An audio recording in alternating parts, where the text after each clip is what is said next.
ফাগুনৰ আজি ইয়াত ফাগুনৰ ধূলিয়ৰী বাটত কবিতাৰ আবেলি নামটোৱে কিবা কবিতা কবিতা লাগিছে।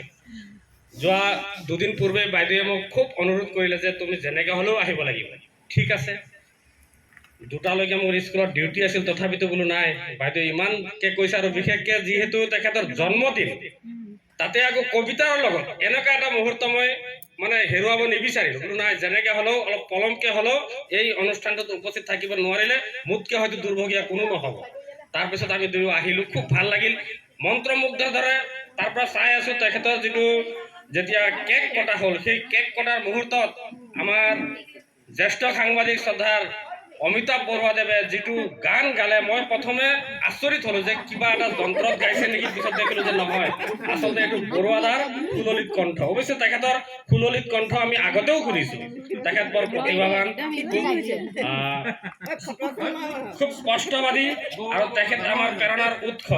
সি যি কি নহওক, আজি এই আবেলি গৈ গৈ সন্ধিয়া হৈছেগৈ, আৰু এই সন্ধিয়া কিমান দূৰলৈকে যায় তাকো ঠিক নাই। ঠিক আছে, আজি এই এনে এটি মুহূৰ্তত মই এটি কবিতা পাঠ কৰিব ওলাইছোঁ।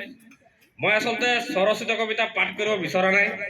মই আৰম্ভণিতে কৈছিলোঁ যে যিসকলৰ অপ্ৰাণ চেষ্টাত এই মঞ্চটি গঢ় লৈ উঠিছে, সেইসকলৰ ভিতৰত আজি এজনক আমি খুব মিছ কৰিছোঁ বুলি কৈছোঁ।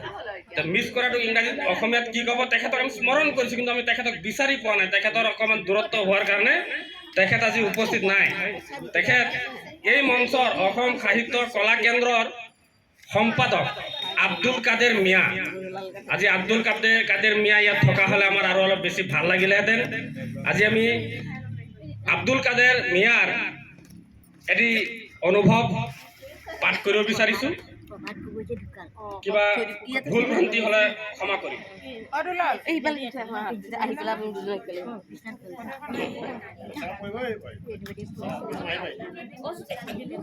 কবিতাৰ শিৰোনাম এয়াই কি জীৱন, কথা আব্দুল কাদেৰ মিয়া। এয়াই কি জীৱন, য'ত সকলো আশা নিমিষতে শেষ হয়। এয়াই কি জীৱন, য'ত সপোন ভাঙি যায় কিবা নোপোৱাৰ আগতে। জীৱন শেষ মুহূৰ্তত আহিছোঁ আজি, একো বিচাৰি পোৱা নাই, সকলো যেন সপোন সপোন। কিছু আশাৰ মাজত আবদ্ধ মন, সময়ৰ সোঁতত ভাহি বিলাসিতাত নষ্ট কৰিছোঁ সকলো।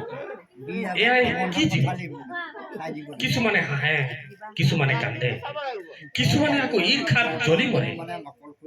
আজি সকলো আছে চৌদিশে, হেজাৰ অসংখ্য যান্ত্ৰিক জীৱন, সকলো ব্যস্ত, অকল মই ৰৈ আছোঁ। যেতিয়া দেখিলোঁ অসংখ্য মানুহৰ ভিৰত মোৰ বাহিৰে নিজৰ বুলিবলৈ কোনেও নাই, তেতিয়াই থমকি ৰ'ল জীৱন। এয়াই কি জীৱন। ধন্যবাদ।